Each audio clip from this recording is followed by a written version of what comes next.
Hello guys, welcome back to Our Screen Reacts, and today we're watching Joker Folie pitch meeting by pitch meeting. Now I feel like I haven't seen it, even though I was excited for this movie. I heard it was not good, and yeah, I've seen so many reviews I might as well have seen it. So I think it will be interesting that I'm watching this pitch meeting despite watching the movie, even though I know like a couple of stuff that happens in it. So yeah. I wonder if he's going to talk about how dumb the plot twist is. All right, let's start. So, you have a Joker sequel for me? Yes, sir. Contrary to the perfectly self-contained nature of the first movie and solely for financial reasons, I do. Money! Yeah, and so this one's gonna be called Joker Folie à Deux. What? Folie à And we're Deux. gonna. What? You remember the first movie? You remember the first movie? We're gonna do not that. We're gonna do something else. We're gonna make it a musical.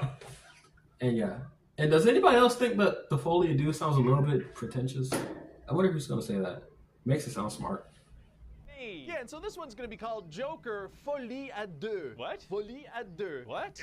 It's French, which automatically makes the movie more artistic sounding. Are people gonna be able to pronounce that properly? No, they're probably mostly gonna pronounce it. I wasn't for a while. Big Folie à Deux is tight. Wait, am I saying it wrong? Folie à Deux. What? It's French, Folie à Deux. automatically makes the movie more artistic sounding. Are people gonna be able to pronounce that properly? No, they're probably mostly gonna pronounce it Folie à Deux. Big Folie à Deux is tight. Oh my God. So what happens in this thing? Well, you know how we ended the first movie on this note of like, wow, Arthur Fleck is the Joker now, and he's kind of started this revolution. Oh my goodness. Oh yeah, great ending. We're gonna do not let's that. not follow that route. Let's have him revert back to sad, pathetic Arthur and be in prison the whole movie. Oh. Okay. Yeah, just kind of control Z that whole thing. So what's the story gonna be? Well, he's up for trial, and his lawyer's trying to argue that he's got multiple personalities, so it's gonna be like, is he gonna get the death penalty or spend his life in jail? Kind of no good ending to root for. None. And then he's gonna meet Harley Quinn, but we're gonna call her Lee. Oh, people like Harley Quinn. They sure do, sir. So she's also in the asylum because she said she started some fires, and then it's time to sing a little song. What are you talking about? Oh, yeah, the second movie is a musical. It's a musical? Yes, sir. It's a full-on musical. La la la and so on. You've heard of music. I have, yeah. I just don't know if I could successfully market a musical to comic book fans. Well, that's okay. Just mostly leave it out of marketing. It'll be a little surprise for people when they get to the theater. Yeah, that they will undoubtedly love. Well, so anyway, during this movie screening that they're at together, they let a guy who executed a guy on live TV go to co-ed movie screenings and music classes. Yes, so Lee is going to start this little fire and try to make them escape together. Musically. But they get caught, so Arthur gets put into solitary confinement. Bummer. So now it's time for a little song. Oh, again? Yes. So do these songs advance the story, or are they just kind of pauses to do some music? Yes. Okay, gotcha. Wait, you didn't answer. So now it's time for a song. Again, constantly. So then Lee is gonna visit Arthur and solitary I heard there was like 9 songs. And they're gonna have relations. How'd you get in there? Well, maybe she didn't, you know. Arthur is an unreliable narrator, but later she's gonna say she's pregnant, so I guess that's fun. So now it's time for a song. I thought it might be. And then Harley admits she made up her whole backstory and admitted herself into the asylum to get close to Joker. Hey, can we maybe get some Joker so they stuff just let a self-admitted just talk to like serial killers? Really? They just let a person who just walks into jail be like, hey, you want to talk to this guy who like blew up this place? Yeah, sure. Yeah, let me go.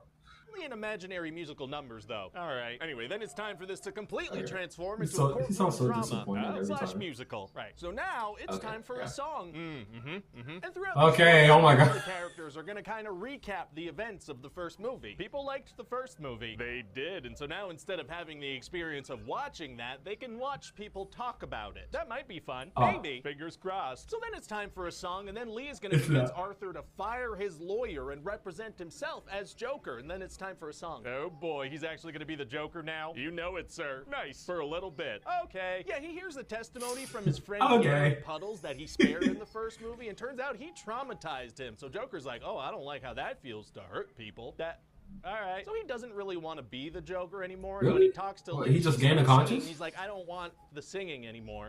Oh, I feel that so deeply. Then he gets abused by some guards in the bathroom. A little gratuitous misery, sure. So then he decides to admit to the court that he and Joker are the same person and he killed a bunch of people. Wow, well, it's definitely going to be hard for him to get out of that situation now. Actually, it's going to be super easy. Barely an inconvenience. He just doesn't? Yeah, because just then a big bomb goes off outside set up by Joker fans, so he's able to walk out. That really did come out of nowhere. So where does he go? Well, he heads to those iconic Joker stairs and finds Harley Quinn there. How would she know about the stairs? Well, they're the iconic Joker stairs. You know where he did that little dance in the first movie? Right, but that wasn't like a public performance. Why would she know about those? Hey, shut up. So she tells him that she doesn't actually care about him. She only cared about Joker, and she's not pregnant. So Joker gets arrested again. Sneaky. Yeah, so he's brought back to the asylum. All right, back to square one. Yeah, and then he gets he goes back to jail? Dies.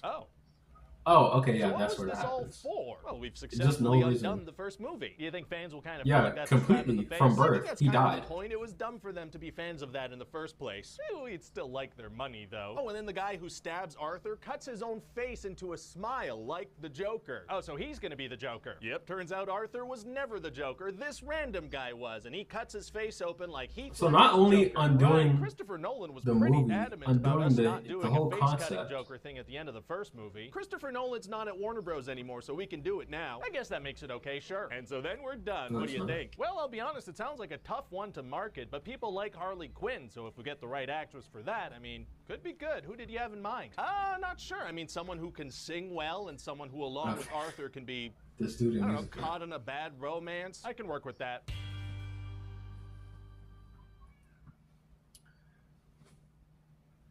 I mean, that wasn't a bad casting choice. But it's the fact that it's a musical, man. They really dropped the ball with this movie. Even though I didn't even see it. All the reviews, even people who hardly say bad things about movies, they didn't like this movie. So, and I was excited to see it. I'll probably see it if it, like, I don't know. Because what is going to go on? Warner Bros. What, Paramount? I don't know. All right. That's disappointing. You know how excited I was to see that, man.